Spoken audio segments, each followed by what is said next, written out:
We have covered a lot of shocking stories, from a man who dug his own grave, a woman who lost 6 children in a day, to a man who has been living in a basket for 40 years and more, but none of them were like this. This man has been sleeping in a coffin and will be doing this for the rest of his life. Normally a coffin is for the dead, but this man bought and uses a coffin, yet he's alive. So, what motivated him to start sleeping in a coffin? Or else, what are the benefits he experiences from this unusual practice compared to a regular bed? And how does the local community react to his lifestyle, beyond the initial shock and confusion? For ages, this is the only man to challenge the way we sleep. My name is Hamiss, and I live in Dar es Salaam. I have no wife, no children, in fact, no family due to personal reasons.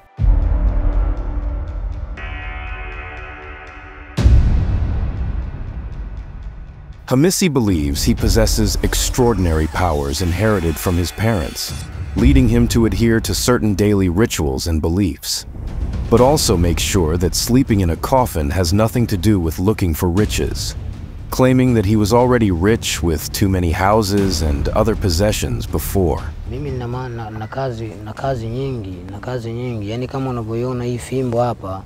It's a lot of things that I have to do. For instance, this rod, if you look at it with your eyes, you could simply see it's a good-looking rod and stop there. But for me, I know who it represents. In fact, this is a person who supports me daily. People wonder why I don't marry despite having the means to support a family. So a few days ago, I wanted to make a family and met a woman who was willing to be my wife. I brought her here at home and told her more about myself.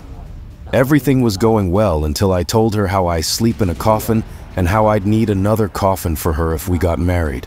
And from there, it was a turn-off, and she immediately left scared.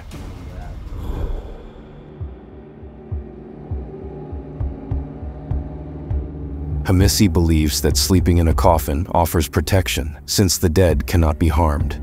He sees it as a fresh start, free from life's struggles. When I sleep inside the coffin, I find comfort and renewal. Normally, when people die, they forget everything from this life and start afresh. So when I sleep inside the coffin, from there I start a new life and forget the world's sufferings. When someone wants me, they have to knock on the coffin for 6 times and I have to wake up after 5 minutes. No one should enter my room except me and my housemaid. Even my friends never knew this until when one neighbor told it, and from there I started losing many friends who feared that I might be practicing witchcraft, and to be honest, it's not. Whatever I do is to have a good life.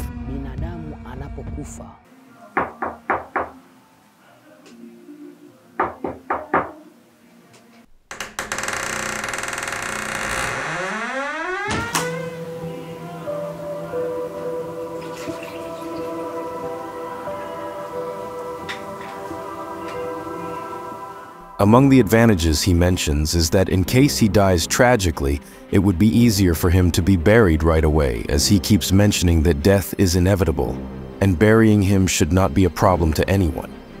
Though it seems normal to him and he's adapted to such a life, his unusual way of living confuses and distances those close to him, like friends and family.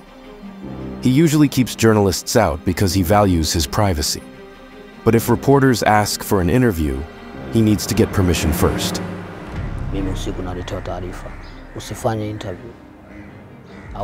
If I get a no, I'll tell you not to come after you've called me.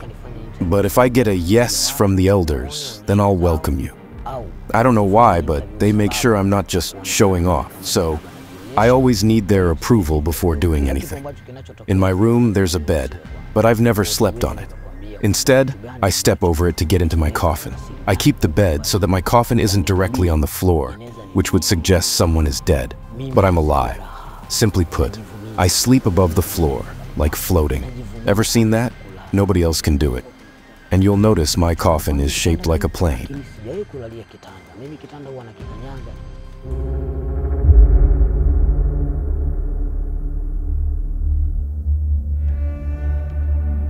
We once met old men who prepare everything for their death in advance. They plan their funeral, buy coffins, and even dig their own graves. But does he resemble these men in what he does? na wakiufia wazee kwamba wana mali. Alafu unakuta wana watoto. Some old men with belongings worry their children might struggle to pick the right coffins when they pass away, so they make those choices in advance. I respect that. Everyone should plan their life, as we all have goals and dreams. We shouldn't judge others for their choices. Like me, I sleep in a coffin and feel peaceful. I'd rather die than not sleep in my coffin because life would lose its meaning. I know my origins, and no one should meddle in someone else's life. I do what I want, eat well, own properties, run businesses, and help others.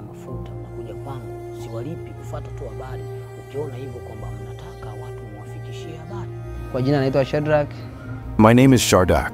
I met Hamiss and worked with him, hence becoming friends, but rumors about him have always been circulating, saying that he might be practicing witchcraft and even sleeping in a coffin.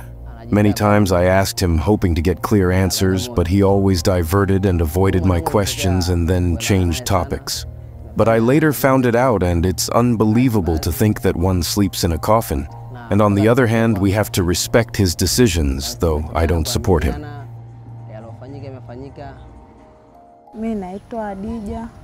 Call me Hadija. At first it was frightening. I couldn't believe that my brother sleeps in a coffin, but from there I had to go away from him. When I asked for more, he said, "There is nothing wrong with what he does," and asked me not to make it dramatic, so I had to shut it. Within a few days, he became so rich, which brought so much confusion to us.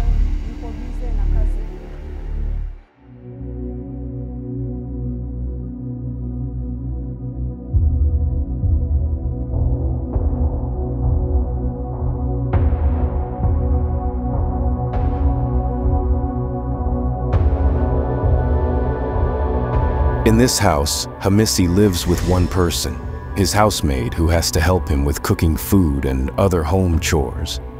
It seems like no one, apart from the maid, comprehends him, as the rest are just confused. Interestingly, the man owns a large house, which he calls a temple, yet he hasn't entered many of its rooms, leading one to wonder why he has such a big house in the first place. Why should I go into the other rooms? I see no point in just walking into a room without a reason. Some rooms I might not visit for 6 months. There are rooms for guests and rooms for family if they come over. But most are scared of me. They say I've changed and doubt my willingness to help. But the truth is, you can't just help anyone. You need to help those who truly need it. My name is Thomas, and I'm a pastor. In this world, many people hold on to false beliefs, but we should only worship one God.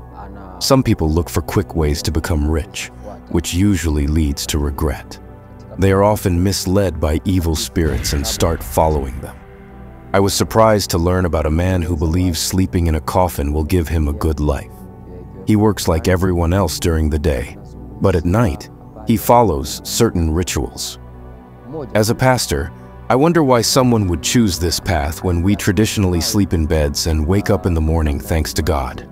I would advise young men to work harder in life and even endure pain, but also pray harder. I'm sure that by doing that, they will succeed in life.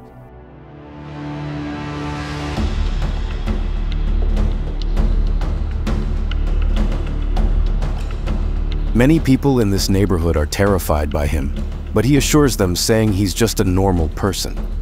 He is not possessed, and people should always respect his choices because he knows what he is doing and why he is doing so. And to him, everything has to follow some conditions, like when shifting and moving to another place. Anyone can touch and carry his things apart from his coffin, which has to be lifted only by the elders. The day I bought a coffin and brought it here, people at first thought that maybe I had lost someone, but after confirming that I had not lost a person, they almost started fighting me and thinking that maybe I'd lost my mind. I had to make it clear that I knew what I was doing. Apart from people's different comments, I'm happy with the life I have. The only problem I have is finding a woman who will accept to be my wife.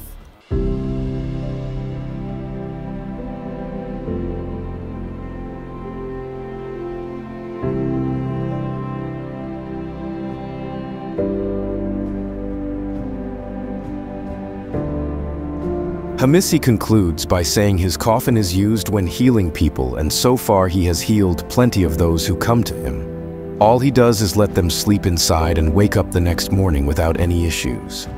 He mainly gives this service to the sick, and according to him, it works like magic, but not everyone is convinced about this treatment method. Nitawaonyesha, lakini sio. Next time, I'll show you my spiritual temple and explain how I got these things. You'll also meet the elders who gave me this rod. I'm not trying to show off, I just want to share my story for your project, because you were curious about why I sleep in a coffin. I own this big house or temple, and there's an even bigger one in Bagamoyo and another one in the ocean. I'll take you there and give you a tour. But first, we need to become friends.